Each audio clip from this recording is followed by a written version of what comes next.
बिस्मिल्लाहिर्रहमानिर्रहीम, अस्सलाम वालेकुम। मेरे YouTube चैनल में आपको खुशामदीद कहते हैं। मैं हूं ताहिर खान और एक जबरदस्त न्यूज आप लोगों के लिए लाया हूं। पाकिस्तान क्रिकेट टीम ने जनूबी अफ्रीका और जिम्बाब्वे के लिए अपने T20, ODI और टेस्ट स्क्वाड का अनाउंस कर दिया है और उसमें काफी नए चेहरे भी नजर आए हैं और कुछ पुराने चेहरे भी हमें नजर आए हैं और कुछ नए और पुराने चेहरे उदास होते हुए भी नजर आए। तो ये सब डिस्कशन करेंगे। या मैंने दावत दी है अपने यूट्यूब चैनल में। पाकिस्तान का एक बड़ा नाम जर्नलिस्ट की दुनिया में, स्पोर्ट्स जर्नलिज्म की दुनिया में, और अब तक से इनका ताल्लुक है और खुद अपना यूट्यूब चैनल भी चला रहे हैं। और आई एम श्योर आप लोगों ने यूट्यूब चैनल उनका जरूर सब्सक्राइब किया होगा। Ubaid cafe, sports cafe with Ubaid Awan के नाम से है। तो मैं उबैद अवान को वेलकम करता हूँ। उबैद भाई अस्सलाम वालेकुम, मैं वेलकम इन शो। वालेकुम सलाम। थैंक यू ताहिर भाई, आपने इनवाइट किया, थैंक यू। उबैद भाई क्या हो रहा है? बड़े लोग कुछ उदास भी हो गए हैं, कुछ लोगों को मनाया भी जा रहा है, फोन कॉल्स भी हो रही हैं, कुछ को बताया जा रहा है कि प्रेस कॉन्फ्रेंस के बाद मनाया जाएगा। तो ये सब क्या क्राइटेरिया है? कहाँ से स्टार्ट करें जरा इसको? ताहिर भाई समझ नहीं आ रहा है कि मैं इसको ये तो नहीं कह सकता कि सिलेक्शन हुई है, बल्कि मैं ये कहूंगा कि बहुत सारे लोगों को फिट किया गया है। इसको यहाँ डाल दो, उसको वहां डाल दो, इसको ये कर दो, इसको इधर खड़ा कर दो, इसको निकाल दो, इसको लगा दो। कुछ इस तरह की सिचुएशन नजर आ रही है। बहुत सारे नाम ऐसे हैं कि उनके होने पर जो है हैरत हो रही है, और बहुत सारे नाम ऐसे हैं जिनके बाहर जाने पर हैरत हो रही है, और खुद उनको भी हैरत हो गई है जिन्हें बाहर भेजा गया है। आप देखिए 3 स्क्वाड अनाउंस हुए हैं, T20 भी, वनडे भी और टेस्ट भी जी। जिन्होंने T20 में अच्छी परफॉर्मेंस दी थी उनको टेस्ट में डाल दिया, और जिनकी टेस्ट में परफॉर्मेंस थी उनको घर भेज दिया, जिनकी T20 में नहीं थी उनको वनडे में डाल दिया, जिनकी वनडे में नहीं थी उनको T20 में डाल दिया। कुछ समझ नहीं आ रहा कि ये एक मतलब बहुत ज्यादा कंफ्यूज्ड सिलेक्शन कमेटी नजर आ रही है मुझे। अच्छा उबैद भाई, आपका फायदा जरूर उठाएंगे क्योंकि जो हमारे व्यूवर्स देख रहे हैं और वो जरूर जानेंगे कि आप स्पोर्ट्स जर्नलिस्ट हैं और आपकी बड़ी गहरी निगाह होती है ये सारी सिलेक्शन कमेटीज में। जो भी प्रेस रिलीज होते हैं, जो स्पेशली कराची में प्रेस कॉन्फ्रेंस होती है, आप वहां पर होते हैं और आप सवालात भी कर रहे होते हैं और फिर वहाँ ऑब्जर्वेशन भी कर रहे होते हैं सिलेक्टर्स की तरफ से, जो चीफ सेलेक्टर होते हैं। उबैद भाई T20 अगर स्क्वाड की हम नजर डालें, बाबर आजम तो ऑब्वियसली वहां पर हैं, शर्जील खान का कमबैक हुआ है। एक तरफ चीफ सेलेक्टर कहते हैं, लास्ट जो प्रेस कॉन्फ्रेंस जो आई थी, जो साउथ अफ्रीका के खिलाफ जो उन्होंने T20 स्क्वाड कहते हैं कि जी की शर्जील की फिटनेस पे हम कोई कॉम्प्रोमाइज नहीं करेंगे और करंट फॉर्म की बात। तो इस दफा जो उन्होंने बात कही है, क्या बात की है, जरा हमारे व्यूअर्स को जरा बताएं। देखिए शर्जील खान के हवाले से उसकी परफॉर्मेंस पर तो कोई शक नहीं, लेकिन सब उसकी फिटनेस पर बात कर रहे हैं। मैं ये जरूर कहूंगा कि शर्जील खान हो, मोहम्मद आमिर हो या कोई भी हो, कोई भी ऐसा शख्स, कोई भी ऐसा प्लेयर जिसने पाकिस्तान को बेचा हो, उसको दोबारा पाकिस्तान टीम में नहीं आना चाहिए, उसको दोबारा पाकिस्तान का कलर नहीं पहनना चाहिए। ठीक है, कानून इजाजत देता है, आपने जुर्म किया, उसकी आपको सजा मिली, फिर आप उस सजा के पूरा होने के बाद आप आजाद हैं, आप जो चाहें आप करना चाहें आप कर सकते हैं, कानून ये कहता है। नहीं तो लेकिन जिस तरह से पाकिस्तान क्रिकेट के अंदर जिन लड़कों ने गलत काम किए, उन्होंने सजा भी भुगती, उन्होंने रिहैब प्रोग्राम भी किए, उन्होंने सब कुछ किया, और उसके बाद कुछ लड़के जो है वो पाकिस्तान टीम में वापस आए, कुछ नहीं आ सके। लेकिन जो वापस आए उन्हें मैंने हमेशा पहले भी मुखालफत की, और मैं आज भी ये कहूंगा कि शर्जील खान को पाकिस्तान टीम में नहीं आना चाहिए था। अगर वो क्लियर हो गया है तो ठीक है, वो डोमेस्टिक क्रिकेट खेले, वो फ्रेंचाइज क्रिकेट खेले, वो लीग खेले, वो काउंटी खेले, वो क्लब्स खेले, वो कोचिंग करे, वो जो मर्जी है करे, लेकिन पाकिस्तान का कलर उसको नहीं पहनना चाहिए। अच्छा, क्योंकि इससे जी पाकिस्तान की इंटीग्रिटी पर सवाल आता है। इससे एज ए नेशन हमारे ऊपर ये क्वेश्चन मार्क आता है कि हम किस तरह से एक्सेप्ट करते हैं लोगों को। हमने मोहम्मद आमिर को भी एक्सेप्ट किया, out of the way Pakistan cricket board ने मोहम्मद आमिर को जाकर जो है सपोर्ट किया, उसको पाकिस्तान टीम में लाया, उसको हर तरह की फैसिलिटीज दी, उसको खिलाया, परफॉर्मेंस थी या नहीं थी उसको खिलाते रहे। आखिर क्या हुआ, जब पाकिस्तान टीम को जरूरत थी तो उस वक्त मोहम्मद आमिर घर बैठ गए, ये मैं टेस्ट नहीं खेलूंगा। अच्छा, उसका पाकिस्तान को नुकसान हुआ। और जब उनसे सवाल किया गया चीफ सेक्टर से कि जी मोहम्मद आमिर की बड़ी अच्छी फॉर्म है, तो उस पर आप क्या कहते हैं, तो उस पर जो मैंने जो सुना है उन्होंने कहा कि नहीं, एक बंदा जो अवेलेबल ही नहीं है, तो उसके बारे में क्या बात करना। बिल्कुल, और मोहम्मद आमिर ने पाकिस्तान के साथ पहले भी सही नहीं किया और अब भी सही नहीं कर रहा है। मोहम्मद आमिर T20 के लिए अवेलेबल था, लेकिन आमिर की परफॉर्मेंस नहीं है। आमिर को आप देख लें, चैंपियंस ट्रॉफी 2017 के बाद आमिर ने कहीं परफॉर्म नहीं किया, लेकिन आप फिर भी उसको खिलाते रहे। आपने उसको T20 भी खिलाया, आपने उसको वनडे भी खिलाया, टेस्ट उसने खुद मना कर दिया जी मैं नहीं खेल रहा। तो इससे पाकिस्तान को नुकसान हुआ। और जिस तरह अब आप शर्जील खान को वापस ला रहे हैं, तो मैं बड़े अफसोस के साथ ये कहूंगा कि आने वाली नस्लों के लिए हम कोई अच्छी एग्जाम्पल सेट नहीं कर रहे। हमें जो काम करने चाहिए थे हम वो नहीं कर रहे, उस तरह से हम बिहेव नहीं कर रहे एज ए नेशन। तो इस तरह से शर्जील खान की वापसी के ऊपर जो है वो क्वेश्चन मार्क है और रहेगा। जहां तक बात है शर्जील खान की फिटनेस की, तो फिटनेस शर्जील खान की खुद चीफ सेलेक्टर मोहम्मद वसीम ने अपनी पिछली प्रेस कॉन्फ्रेंस में कहा था कि शर्जील खान को अपनी फिटनेस पर काम करना होगा। अगर उसकी यही फिटनेस रही तो मुझे नहीं लगता कि अगले 6 महीने तक वो पाकिस्तान टीम में आ सके। तो फिर 1 महीने के अंदर क्या हो गया, कितना इंप्रूव किया शर्जील खान ने, आपने भी देखा, मैंने भी देखा, सारी दुनिया ने देखा। शर्जील खान की फिटनेस में तो कोई फर्क नहीं आया। शर्जील खान वही शर्जील खान है जो 2 महीने पहले था, जो आज है, और 1 महीने बाद टूर है तो उस वक्त भी शर्जील खान यही होगा। तो कहाँ गए वो फिटनेस टेस्ट, कहाँ गए वो यो टेस्ट, कहाँ गई वो सारे क्राइटेरिया जिसको पहले मीट करना जरूरी होता था। लेकिन इस दफा किसी चीज को नहीं देखा गया। अगर आपने शर्जील खान को लिया तो फिर आजम खान को क्यों नहीं लिया? शर्जील खान को इसलिए ले लिया कि उसने 1 सेंचुरी की। मोहम्मद वसीम कहते हैं जी उसने PSL में बहुत अच्छा परफॉर्म किया, ठीक है किया, पर PSL में तो और भी बहुत सारे लड़के करते हैं, लेकिन आपका फिटनेस क्राइटेरिया कहाँ गया? अच्छा, जब आप खुद कह रहे थे। एक चीज और यहाँ पे मैं आपको इंटरप्ट करूंगा, सॉरी, अभी तो PSL कंप्लीट भी नहीं हुआ, आप किस बेस पे फिर परफॉर्मेंस पे लड़कों को लेके जा रहे हैं? अभी तो पहले कंप्लीट तो होने दें। लड़कों ने, किसी ने 4 मैच खेले हैं, किसी ने 3 मैच खेले हैं, किसी ने 5 मैच खेले हैं। आप या तो आपकी ऐसी आई है कि जी कि आप एक मैच से आइडिया कर लेंगे कि जी फॉर्म अच्छी है, करंट फॉर्म जबरदस्त, ठीक है, no doubt, fitness level A1 जबरदस्त, मैच विनर है जबरदस्त, वो स्लॉट आपकी T20 में खाली है, तो आप फिट कर रहे हैं। इस तरह आप अगर देखें तो मोहम्मद हफीज का कमबैक हुआ है, वो तो ऑब्वियसली ड्रॉप नहीं थे, वो तो जो अवेलेबल नहीं थे, वो बायोसिक्योर बबल और वो सब चीजों की वजह से मोहम्मद हफीज का नाम आ गया। आसिफ अली का नाम आ गया। आसिफ अली की करंट फॉर्म बहुत जबरदस्त है, उन्होंने 1 मैच जिताया, तो इट मींस कि वो वापस एलिजिबल हो गए क्या कि T20 के स्क्वाड के अंदर।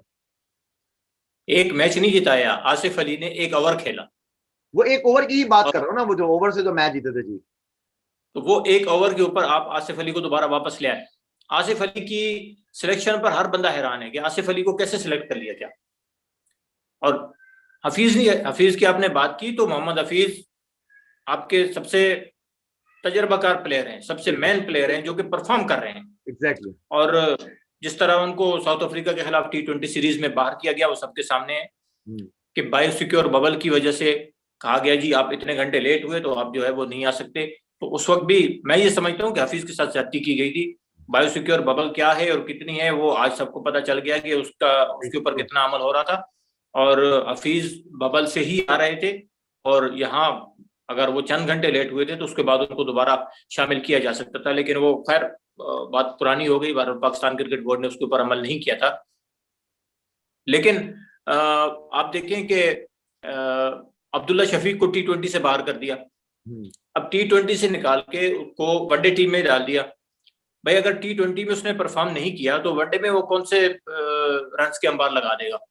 उसका टेस्ट में भी नाम फिर उबैद भाई, टेस्ट में, बिल्कुल टेस्ट में भी नाम है। और फिर आप देखिए जाहिद महमूद जिसने T20 खेला साउथ अफ्रीका के खिलाफ, सही बात, और उसने 3 आउट किए और पहले ओवर में 2 आउट किए। एग्जैक्टली। आपने उसको बाहर भेज दिया कि शादाब खान ने वापस आना है। शादाब खान क्योंकि वाइस कैप्टन है तो उनकी जगह पक्की है, हालांकि उनकी परफॉर्मेंस नहीं है, फिटनेस लेकिन लेवल उनको उसका लिया। नहीं आया हुआ सर, उस शदाब का, उसकी वो रिदम नहीं आया बिल्कुल हुआ, वो शेकी हुआ हुआ। उसने सिर्फ इतने भी 5 मैचेस में से सिर्फ 2 मैच में से 4-4 ओवर किए, बाकी मैच में क्यों नहीं किए उसने 4-4 ओवर? बिल्कुल, वो एक बड़ा सवालिया निशान है। और ओवरऑल सिलेक्शन जो है वो T20 की अगर आप बात कर रहे हैं तो आप देखें कि आगे T20 वर्ल्ड कप है, और T20 वर्ल्ड कप से पहले आपने बहुत सारी तब्दीलियां कर दी। हम देखते ये हैं कि कोई भी वर्ल्ड कप जब करीब आता है तो उस वक्त टीम को सेट किया जाता है। इतनी ज्यादा चेंजेस वर्ल्ड कप से पहले कोई भी मुल्क नहीं करता। 1-2 चेंजेस होती हैं, ठीक है, कि जी इस लड़की की परफॉर्मेंस ऐसी है, हमने इसको देखना है, इसको देखना है, ये कॉम्बिनेशन बनाना है। लेकिन लग ये रहा है कि हमारी सिलेक्शन कमेटी और हमारा क्रिकेट बोर्ड जो है वो खुद कंफ्यूज है। उन्हें समझ नहीं आ रही कि क्या करना है, क्या कॉम्बिनेशन बनाना है, कितने ऑलराउंडर रखने हैं, कौन सा हमारे लिए मैच फिनिशर है, कौन सा प्लेयर जो है वो किस जगह के लिए फिट है। आपने T20 सर पर है वर्ल्ड कप, और आपने आमिर यमीन को भी बाहर कर दिया, 6 महीने रह आपने गए, अहमद बैठ भट्ट को गई, बाहर कर दिया, 6 महीने रह आपने गए। इमाद वसीम को बाहर कर दिया, आपने खुशदिल शाह को बाहर कर दिया। शोएब मलिक कहाँ ठीक है? है, शोएब मलिक साहब शोएब कहाँ है, मलिक, जो आपका शोएब मेन मलिक का सीनियर कुछ पता प्लेयर नहीं। एक्सपीरियंस? बिल्कुल, वहाब रियाज बाहर है, ठीक है, और आपने हुसैन तलत को बाहर कर दिया, आपने इफ्तिखार अहमद को बाहर कर दिया। और सिर्फ समझ नहीं आ रही कि ये करना क्या चाह रहे हैं। अच्छा, ये चलें, ये तो चलें चीजें हुई, शोएब मलिक का भी हम अभी आगे जाके डिस्कस करेंगे। मोहम्मद वसीम जूनियर का इंडक्शन हुआ है, जिन्होंने अभी इस्लामाबाद से PSL के मैचेस खेले थे, और जिनके रनअप के बारे में बड़े सवाल उठे थे कि इनकी रनअप सही नहीं है, लेकिन जब वो क्रीज के करीब आते हैं तो फिर ऑफ द लेंथ आके वो स्ट्रेट हो जाते हैं, फिर वहां बॉल करते हैं, सही बॉडी मारते हैं, वो अपनी जगह। तो आपको लगता है कि उबैद भाई क्या बहुत जल्दी उसको सिलेक्ट कर लिया गया T20 के लिए, इंटरनेशनल T20 टीम में? मोहम्मद वसीम ने देखें बड़ी अच्छी परफॉर्मेंस दी है T20 के अंदर भी, और अगर आप देखें कजाजन ट्रॉफी में भी बिल्कुल उसने बहुत अच्छा खेला। ठीक है, तो चांस देना चाहिए। अगर देखें, हम कहते हैं ना कि भाई जो बंदा डोमेस्टिक के अंदर परफॉर्म कर रहा है तो उसको चांस दे। जहां तक आपने बात की रनअप की, तो देखिए ये एक टेक्निकल इशू है, लेकिन अगर वो डिलीवर कर रहा है उसी रनअप के साथ तो फिर उसको चांस देना चाहिए। रनअप पे ही बल्कि मैं ये कहूंगा कि स्टैंड पे सवालात होते रहे फवाद आलम के हवाले से, लेकिन फवाद आलम ने उसी स्टैंड के साथ, उसी बैटिंग स्टाइल के साथ डिलीवर किया। तो अगर मोहम्मद वसीम उसी स्टाइल के साथ डिलीवर कर सकता है और डिलीवर कर रहा है तो फिर व्हाई नॉट, उसको चांस देना चाहिए बिल्कुल। और साथ साथ वो अरशद इकबाल की बात करूं, जो कराची किंग्स से खेल रहे थे, और उन्होंने बड़ा अच्छा परफॉर्म किया, और हमने नेशनल T20 में भी देखा था जब रावलपिंडी में हुआ है, वहां पर भी बड़ा अच्छा उन्होंने परफॉर्म किया था KPK के लिए। बिल्कुल बिल्कुल, अरशद इकबाल ने भी बड़ा अच्छा परफॉर्म किया T20 के अंदर भी और PSL में भी, और उसके अलावा डोमेस्टिक में भी। और मोहम्मद वसीम ने भी उसकी काफी तारीफ की, तो अरशद इकबाल का भी हक बनता था। और हमने देखा कि जिस तरह पहले लेकिन लड़कों को सिलेक्ट कर लिया जाता है लेकिन उन्हें भरपूर चांस नहीं मिलता। आप देखें पहले भी लड़के सिलेक्ट हुए साउथ अफ्रीका के खिलाफ होम सीरीज में, लेकिन उन्हें चांस नहीं मिला। अगर आप ताबिश खान की बात करें, आप बात करें साजिद खान की, तो वो टीम के साथ थे, उन्हें सिलेक्ट किया गया, ये डोमेस्टिक में परफॉर्मेंस दी है और वो उन्हें हम ले रहे हैं। ठीक है, आपने ले लिया, लेकिन भाई खिलाओ तो सही। जब आपने खिलाना नहीं है तो फिर उनको सिलेक्ट करने का क्या फायदा, खाली अपने टीम के साथ रखना है, ये उनको जो है वो टूर अलाउंस मिल जाए।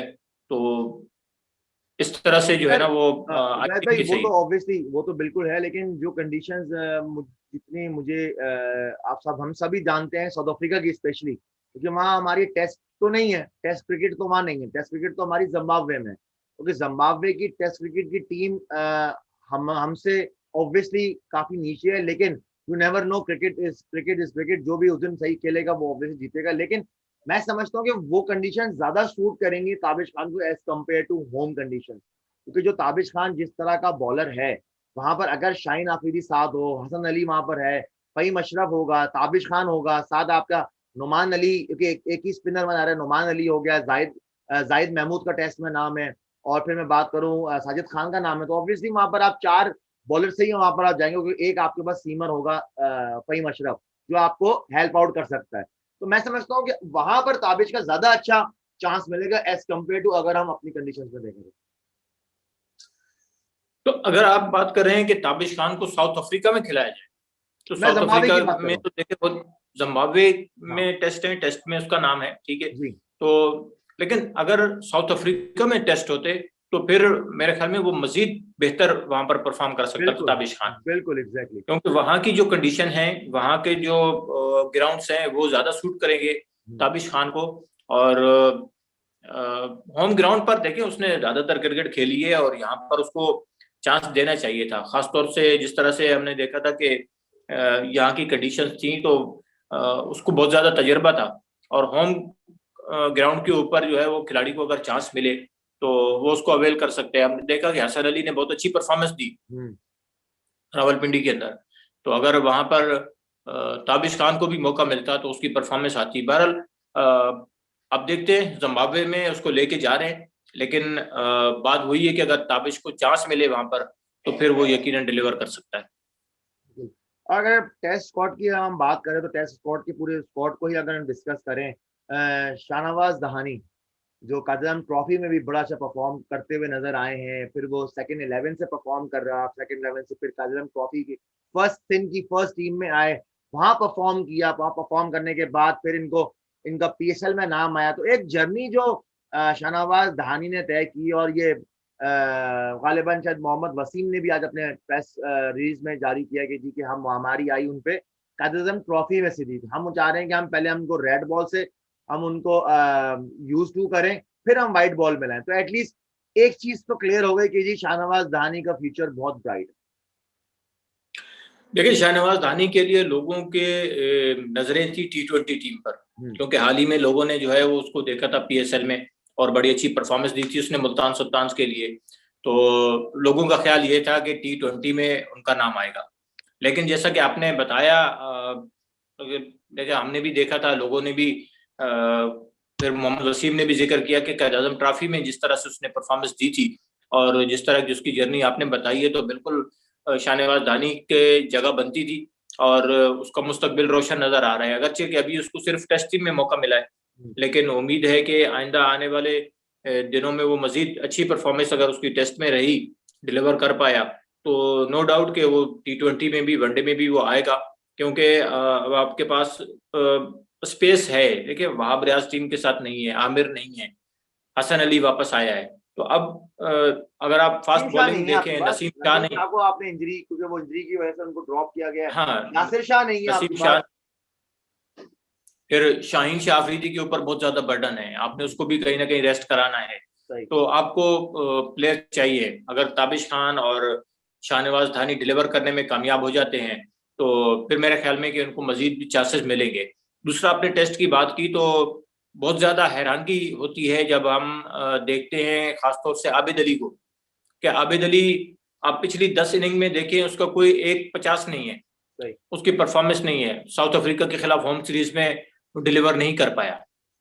हालांकि होम कंडीशन में उसने रन्स बनाए, कायद-ए-आज़म ट्रॉफी के अंदर फर्स्ट क्लास क्रिकेट में हमने देखा कि उसने बहुत ज्यादा रन्स किए हुए, लेकिन साउथ अफ्रीका के खिलाफ वो नाकाम रहा। फिर इमरान भट्ट को देखें, वो भी न्यूजीलैंड में भी नाकाम रहे, फिर होम कंडीशन में भी वो नहीं चले। इसी तरह अगर पिछली परफॉर्मेंसेस आबिद अली की डेब्यू तो देखें उनका तो वो यही भी। बेसिकली, वैसे डेब्यू तो उनका यही होम कंडीशन में हो ना, वहां तो उनको चांस ही नहीं मिला। लेकिन उसका भी मोहम्मद वसीम ने कहा गया कि जो मैं समझता हूँ कि ये जो 2 मैचेस में क्योंकि बहुत प्रेशर था, होम सीरीज थी बड़ी टीम के खिलाफ, तो मैं समझता हूँ कि उसको चांस पूरा मिलना चाहिए। देखते हैं कि चांस ये पूरा इस टूर तक मिलता है या आगे मजीद टूवर्स में इनको मजीद चांस मिलता है। भाई देखिए, न्यूजीलैंड में भी साथ रखा, ठीक है, वहां भी उनको चांस नहीं दिया। फिर होम सीरीज में जब उनको चांस मिला तो उस चांस को उनको अवेल करना चाहिए था। उनके साथ जो पार्टनर थे वो भी फेल। फिर इमरान भट्ट जो है वो भी डिलीवर नहीं कर पाए। तो भाई देखिए, अगर होम कंडीशंस के अंदर प्लेयर परफॉर्म नहीं कर पाता, चाहे वो बॉलर हो या बैट्समैन हो, तो फिर आप उसको बाहर जाकर किस तरह से आप उसको एडजस्ट करेंगे? आप उसकी सिलेक्शन जो है वो जस्टिफाई नहीं हो सकती कि एक प्लेयर जो कि परफॉर्म नहीं कर रहा है, चले आप हम बेनिफिट ऑफ डाउट देते हैं कि आपने एक सीरीज दी, उसने परफॉर्म नहीं किया, आप उसको एक सीरीज और दे दें, चले जी इमरान भट्ट को आपने सीरीज दे दी, लेकिन फहीम अशरफ को आपने तीनों फॉर्मेट में कैसे रखा है? मोहम्मद नवाज की कौन सी परफॉर्मेंस थी कि आप उसको टेस्ट टीम में भी ले आए? तो बहुत सारे क्वेश्चन मार्क हैं, बहुत सारी ऐसी चीजें हैं कि जिनके ऊपर जवाब चाहिए। तो अगर बात ये ना कि ये चीज का कह रहे हैं कि जी कि हमने नवाज को एज अ बैकअप रखा हुआ है, हम दहानी को एज अ बैकअप लेके जा रहे हैं, ताबिश को हम एज अ बैकअप लेके जा रहे हैं, क्योंकि हमारे पास हमें फास्ट बॉलिंग की स्ट्रेंथ चाहिए न्यू बॉल वो रेड बॉल में, जो हमारे पास नहीं है। ठीक है, फेयर इनफ, हम मानते हैं आप डोमेस्टिक के लड़कों को चांस दे रहे हैं, बिल्कुल ठीक है। तो कामरान गुलाम कहाँ चला गया जिस लड़के ने परफॉर्म किया हुआ था? क्या कामरान गुलाम का चांस पहले बनता है या सऊद शकील का चांस पहले बनता है पाकिस्तान से खेलने का? पूरे सीजन का टॉप स्कोरर, और आपने साउथ अफ्रीका के खिलाफ सीरीज में उसको टीम के साथ रखा, लेकिन कहाँ था? फिर आपने उसको बगैर खिलाए बाहर कर दिया। तो इस तरह की सिलेक्शन जो है वो समझ में नहीं आ रही। हारिस सोहेल बाहर हो गया, हारिस सोहेल को आपने क्यों बाहर किया? उसकी आपने कोई वजह नहीं बताई। ठीक है, फिर कई और प्लेयर ऐसे हैं, कई आप देखें कि जिनके ऊपर सवालिया निशान हैं, जिनके ऊपर मजीद बात हो सकती है, लेकिन ना तो उसकी कोई जस्टिफिकेशन दी मोहम्मद वसीम ने और ना ही उसके ऊपर कोई क्वेश्चन हुआ। तो इस तरह की सिलेक्शन जो है वो समझ में नहीं आ रही कि किस तरह से जो है वो इसको ये जस्टिफाई करेंगे और आगे चल कैसे चलेंगे। खासतौर से अब T20 वर्ल्ड कप सर पर है, तो T20 वर्ल्ड कप के करीब, इतने करीब आने के बावजूद जो है आपके तजर्बात अभी तक खत्म नहीं हो रहे, आप अभी तक कोई कम्बिनेशन नहीं बना पा रहे। तो मुझे नहीं लग रहा कि ये कोई ज्यादा डिलीवर कर पाएंगे साउथ अफ्रीका के अंदर भी। T20 और वनडे साउथ अफ्रीका के अंदर जीतना हमारे लिए बहुत मुश्किल हो जाएगा। वो तो वहाँ छुरियां तेज करके बैठे हैं, वो तो इंतजार में कि ये लोग जल्दी से वहाँ लैंड तो हो, फिर जो उनको बाउंसी सीमिंग कंडीशंस मिलेंगी, ऑब्वियसली जो जो हम यहाँ लो बाउंस खेलते हैं वहां पर वो आपको यहाँ ऑन द अप खेलना पड़ेगा, बड़ा मुश्किल काम होता है। उबैद भाई, T20 तो हमने डिस्कस किया, टेस्ट भी हमने काफी हद तक डिस्कस की है, अब हम आते हैं जरा ओडीआई टीम की तरफ। फखर जमान का कमबैक हुआ है एक दफा फिर ओडीआई टीम के अंदर। इमाम वहां मौजूद है, बाबर वहां मौजूद है, अब्दुल्ला शफीक को फिर इन्होंने T20 खिला के उनको खराब कर दिया, अब उसको टेस्ट में भी रखा हुआ है और ओडीआई में भी रखा हुआ है। लेकिन तो आप कॉम्बिनेशन कैसे बनाएंगे? आप फिर अब्दुल्ला शफीक तो नहीं खेल पा रहा है ना, अब्दुल्ला शफीक कैसे खेलेगा? अगर आप फखर जमान की परफॉर्मेंस देखेंगे, आप कहेंगे जी आपने फखर जमान ने बहुत अच्छा खेलते हुए आया है, PSL बहुत अच्छा खेला, ठीक है उसने अच्छा खेला, आप उसको कमबैक किया, ठीक है उसकी जगह बनती थी, बिल्कुल ठीक, उसका हक था टीम में आना, आ गया, बिल्कुल। लेकिन अब आप कहाँ एडजस्ट करेंगे? कौन सा नंबर पे आप फखर जमान को, अगर फखर जमान ओपन करता है तो उसके साथ कौन होगा? मोहम्मद रिजवान ओपन करेगा या इमाम वो वन डाउन आएगा? तो किस तरह से जो है वो इसके जो है ना बैटिंग ऑर्डर किस तरह से बनेगा, ये देखना पड़ेगा। और कॉम्बिनेशन क्या बनाते हैं फिर आपके पास जो है वो मिडिल ऑर्डर में, जिस तरह से आप जो है वो अप एंड डाउन करते हैं। बाबर हो गए, बाबर की बात करूं, हैदर की बात करूं, दानिश अजीज है, सऊद शकील का नाम वहां पर है, फहीम अशरफ है, मोहम्मद रिजवान है। तो मतलब वही आपकी वाली बात की, ये किन नंबर्स पे वो बाबर तो वन डाउन खेलेगा, ये तो तय है। चले ओपन हम करवाते हैं इमाम और फखर से, इमाम और फखर से हम अगर ओपन करवाते हैं, 3 नंबर पे बाबर आ गया, तो 4 नंबर पे आपका कौन सा रिलायबल बैट्समैन है? हैदर अली? हैदर अली भी नहीं है। फिर आप या तो आप रिजवान को प्रमोट करें, रिजवान को आप ऊपर लेके आए, ठीक है। फिर सऊद शकील के साथ अगर जाते हैं तो मुझे नहीं लगता कि सऊद शकील की हालिया परफॉर्मेंस कहीं पर इतनी ज्यादा है कि उसके ऊपर आप इस तरह से रिलाई कर सकते, वो भी साउथ अफ्रीका की कंडीशन के अंदर। तो ये बड़ा मुश्किल हो जाएगा और कॉम्बिनेशन देखना पड़ेगा कि अब टीम मैनेजमेंट, कप्तान, कोच जो है वो किस तरह से कॉम्बिनेशन बनाते हैं और किस लड़के को कहाँ सेट करते हैं। देखिए अगर हम बात करें हमारे पास लेफ्ट हैंडर जो इस वक्त हमारी ओडीआई टीम में है, हम बात करें फखर जमान हमारे पास है, हमारे पास इमाम हमारे पास है, दानिश अजीज हमारे पास हैं, सऊद शकील हमारे पास हैं, फ़हीम अशरफ हमारे पास हैं, मोहम्मद नवाज हमारे पास हैं। तो ये तो लेफ्ट हैंडर बैट्समैन की भरमार हमारे पास आ रही है। तो किसके नंबर पे किसको खिलाया जाएगा? नहीं वो तो है, लेकिन बात वही है ना कि भाई आप कॉम्बिनेशन कैसे बनाएंगे, आप किसको क्या नंबर देंगे। फिर परफॉर्मेंस मैटर करती है कि आप सऊद शकील की परफॉर्मेंस आप मुझे बताएं, सऊद शकील ने कहाँ परफॉर्म किया। फिर दानिश अजीज को आपने पहले भी साथ रखा लेकिन आपने उसको खिलाया नहीं, ठीक है। तो अब देखते हैं कि किस तरह से ये कॉम्बिनेशन बनाते हैं, किस तरह परफॉर्मेंस होती है। तो ये अब देखना पड़ेगा मुझे इसके कोई। उबैद भाई बात ये हमारे पास एक्सपीरियंस ही नहीं है ना मिडिल ऑर्डर में। अगर बाबर आउट हो जाता है तो हमारे पास क्या, हम साउथ के साथ जाएंगे, हम दानिश के साथ जाएंगे, हमारे पास फ़हीम अशरफ है, रिजवान है, हमारे पास तो स्लॉट ही नहीं है मिडिल ऑर्डर जिस पे हम रिलाई कर सकें। हम बोले कि नहीं यार ये पूरे ओवर 30 ओवर खड़ा होगा लड़का, ये 25 ओवर लड़का खड़ा होगा, जैसे हफीज खड़ा होता था, शोएब मलिक खड़ा होता था। हमारे पास तो स्लॉट ही नहीं है। हम तो बिल्कुल यंग टीम भेज रहे हैं अपने वनडे की, और वो भी उनके अगेंस्ट जो बिल्कुल बैठे हुए तलवारें और हर चीज लेके हाथ में कि आओ भैया वनडे तो खेलो हमारे अगेंस्ट आके साउथ अफ्रीका में।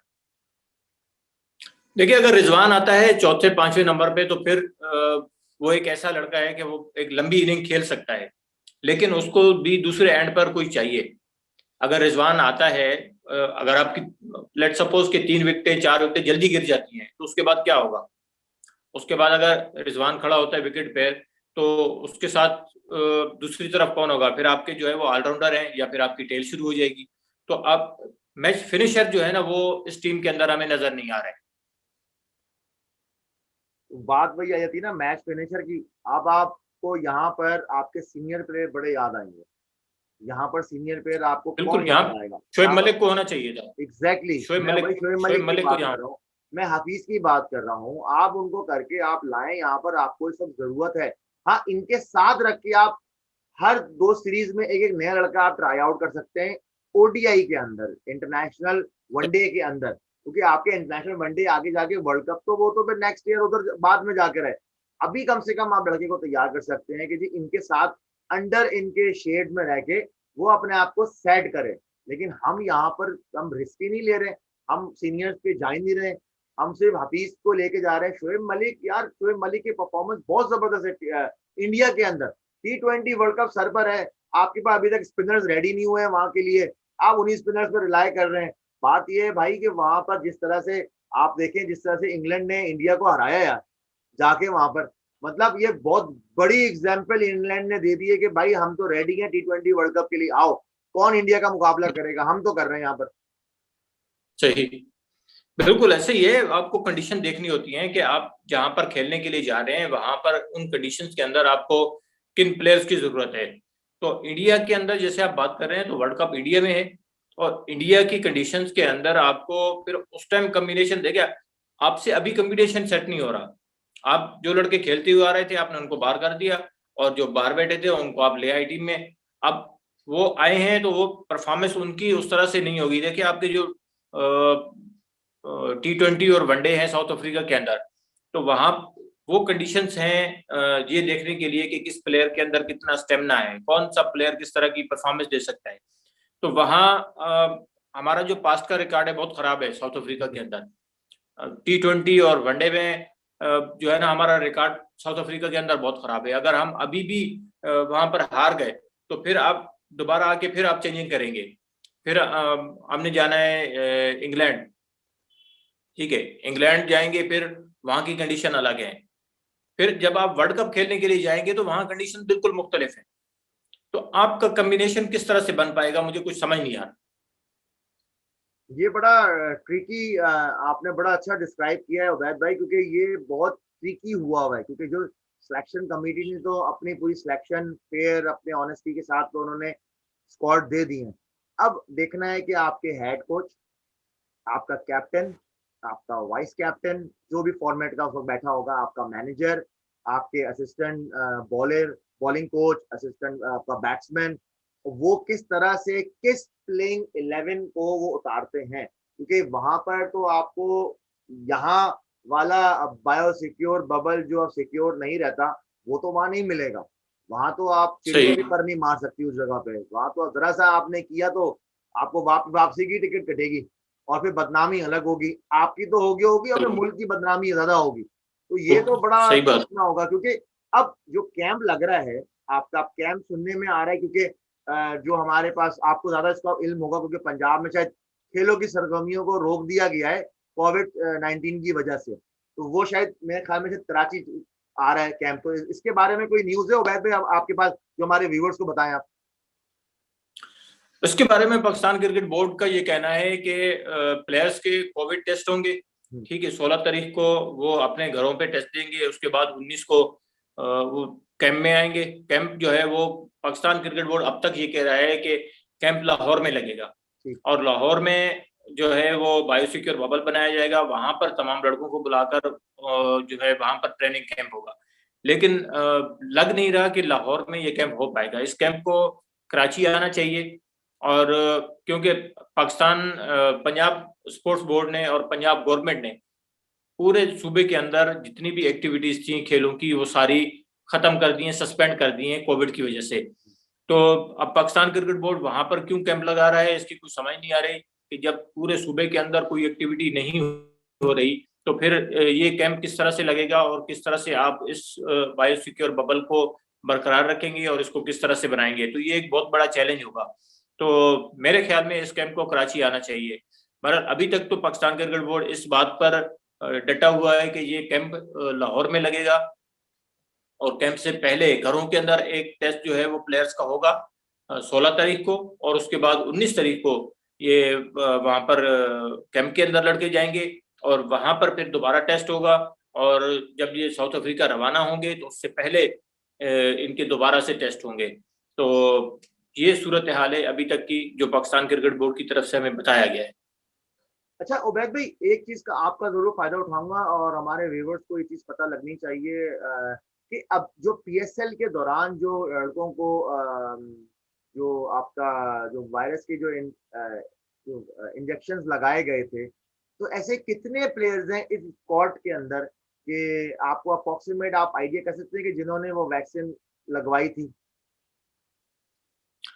देखिए, पाकिस्तान के जो प्लेयर थे तो वो तो तकरीबन सभी प्लेयर्स को लग गए थे। कुछ फॉरनर्स थे, उन्होंने मना किया था कि वो ज़ाहिर है उनका वैक्सीनेशन का इशू है कि हर मुल्क जो है वो एक ही डोज नहीं लगा रहा, या एक ही कंपनी की वैक्सीन नहीं लगा रहा। हर मुल्क के अलग अलग जो है वो अप्रूव्ड है। तो जो डोज हमारे यहाँ लग रही है वो किसी दूसरे मुल्क के अंदर उस चीज को वो नहीं एक्सेप्ट कर रहे। तो उसकी वजह से कई प्लेयर्स जो फॉरनर खासतौर से थे, तो उन्होंने मना कर दिया कि हम यहाँ से नहीं लगवा रहे, हम अपनी कंट्री से जाकर लगवाएंगे। तो बाकी पाकिस्तान के जितने प्लेयर्स थे तो वो तकरीबन तमाम प्लेयर्स को वो लग गई थी। और कराची के अंदर जो कैंप लगा हुआ था, जो सेंटर कोरोना सेंटर बनाया गया था, वैक्सीनेशन सेंटर, तो वहां पर तकरीबन तमाम प्लेयर्स को लग गई थी। नहीं, ये तो अच्छी अच्छी खास बात है, क्योंकि प्लेयर्स को लग गई है, लेकिन प्लेयर वैक्सीनेशन तो हो गई है। क्या वो प्लेयर्स उन वैक्सीनेशन के बाद एहतियात कर रहे हैं? क्या वो मास्क वेयर कर रहे हैं, सैनिटाइज कर रहे हैं अपने हाथ, लोगों से डिस्टेंसिंग में मिल रहे हैं? ये आपको भी पता है उबैद भाई, ये मुझे भी पता है, ऐसा नहीं हो रहा। अभी तक ऐसा नहीं हो रहा, ना नजर आया है। आई होप कि आगे चल के कोई ऐसी चीज ना हो जिससे प्लेयर्स भी सफर करें, उनकी फैमिलीज भी सफर करें, पाकिस्तान क्रिकेट भी सफर करे, और पाकिस्तान मुल्क भी सफर करे। क्योंकि जब आप अब्रॉड जाते हैं देखिए तो वहां ताहिर पर भाई, ऐसा तो वैक्सीनेशन से पहले भी नहीं हो रहा था। सही जब पीएसएल के अंदर हमने देखा कि उस वक्त भी नहीं हो रहा था इसके ऊपर अमल, कि प्रॉपर मास्क लगाए जा रहे हो या डेस्टिनेशन रखा जा रहा हो। तो इस चीज की कमी थी, तभी कोविड जो है वो इस बायोसिक्योर बबल को उसने फाड़ दिया और उसके अंदर घुस गया। वो इसी वजह से घुसा कि जो तरीक़ेकार बताया गया था, या जो रोड मैप दिया गया था प्लेयर्स को और फ्रेंचाइजीज को, उसके ऊपर 100% अमल नहीं हुआ था। तो वैक्सीनेशन का मतलब ये नहीं है कि आप अब हर चीज से महफूज हो गए, बल्कि वैक्सीनेशन के बाद भी उसी तरह से जैसे आपने बताया कि मास्क लगाना है और बाकी चीजें करनी है, डिस्टेंसेशन रखना है, तो उसी तरह से करना है। अनटिल के अगर एक जगह में वो तमाम लोग मौजूद हों कि जो सब वैक्सीनेट हुए हुए हैं। अगर हम ये कहें कि एक टीम है तो उस टीम में अगर तमाम अफराद वैक्सीनेट हुए हुए हैं तो फिर वो आपस में मिलजुल सकते हैं, फिर उन्हें मास्क लगाने की जरूरत नहीं है। लेकिन अगर वो दूसरे लोगों से मिल रहे हैं तो फिर उन्हें जरूरत है और फिर जरूर एहतियात करनी चाहिए और ये एहतियात करनी होगी। अगर जो भी प्लेयर हैं पाकिस्तान टीम के साथ हैं या जो कैंप में आ रहे हैं जिनके नाम आए हैं, तो जिनको वैक्सीनेशन लगी है उन्हें भी एहतियात करनी है और जिनको नहीं लगी है उन्हें तो और ज्यादा एहतियात करनी है। आई होप के ऑल थिंग्स गोज वेल, क्योंकि खेलों की सरगर्मियां चलती रहेंगी तो हमारा मुल्क भी खिलता फुलता रहेगा, और साथ साथ हम भी इस तरह मुस्कुराते रहेंगे और हम दुआ गो रहेंगे अपने तमाम खेलों की सरगर्मी, चाहे वो क्रिकेट हो या बास्केटबॉल हो या आपके बैडमिंटन हो या हॉकी हो या फुटबॉल हो या टेबल टेनिस हो या आपके कुछ जो भी हो। क्योंकि अगर ये चीज सेहतमंद के साथ आप चलते रहेंगे तो आप भी सिक्योर रहेंगे, हम भी सिक्योर रहेंगे, मुल्क का नाम रोशन होगा। उबैद भाई थैंक यू सो मच, आपने इतना बिजी शेड्यूल से मेरे लिए टाइम निकाला। आई होप कि नेक्स्ट टाइम जो भी हो मैं आपको दोबारा इनवाइट करूंगा। और ज्यादा कोई अगर मैसेज आप हमारे व्यूअर्स को देना चाहें। देखिए मैसेज यही है कि टीम हमारी है, हमने पाकिस्तान टीम के ऊपर बात की है, वही बात है कि हारे या जीते हमें तो उनसे प्यार है, तो अपनी टीम को सपोर्ट करना चाहिए। और जो खामियां होंगी वो हम बताते हैं और बताते रहेंगे, आइंदा भी बताएंगे। लेकिन जहां तक सपोर्ट की बात है तो हमारी सपोर्ट पाकिस्तान टीम के साथ है, पाकिस्तान प्लेयर्स के साथ है, पहले भी थी, अब भी है और इंशाल्लाह हमेशा रहेगी। Thank you so much Ubaid भाई, thank you so much. Thank you, अल्लाह हाफिज। तो नाज़रीन ये थे senior sports journalist Ubaid Awan हमारे साथ, और जिन्होंने अपनी ज़बरदस्त राय से आगाह की है और प्लेयर्स की सिलेक्शन के बारे में बताया कि किसकी सिलेक्शन कैसे हुई, किसको कहाँ टीम में रखना चाहिए था, किसको नहीं रखना चाहिए था। एज अ जर्नलिस्ट जो उनकी गहरी निगाह है और उन्होंने उस चीज़ को एक्सप्लेन किया। आई होप कि आप लोगों को ये शो या चिट चैट आप कह लें, ये मज़ा आया होगा, क्योंकि मेरी कोशिश यही होती है कि मैं एज अ इंटरव्यू कम करूं और चिट चैट में ही ज़्यादा तरीके से बात करूं, क्योंकि जो चिट चैट में आप अपनी गुफ्तगू कंटिन्यू कर सकते हैं वो एक लाइवली तौर पे और एक मज़े के तौर पे आप बात करते हैं। क्योंकि पाकिस्तान क्रिकेट टीम का अनाउंसमेंट हुआ है जिम्बाब्वे और साउथ अफ्रीका के लिए, और जो स्क्वाड्स का अनाउंस किया गया है उसके बारे में हमने डिटेल में बात की कि किसका नाम आना चाहिए, किसका नहीं आया, किसका कमबैक हुआ है, किसका कमबैक नहीं हुआ, कौन स्क्वाड से बाहर हुआ है, कौन स्क्वाड के अंदर आया, जो अंदर था वो अंदर क्यों आया, जो बाहर हुआ वो बाहर क्यों आया है।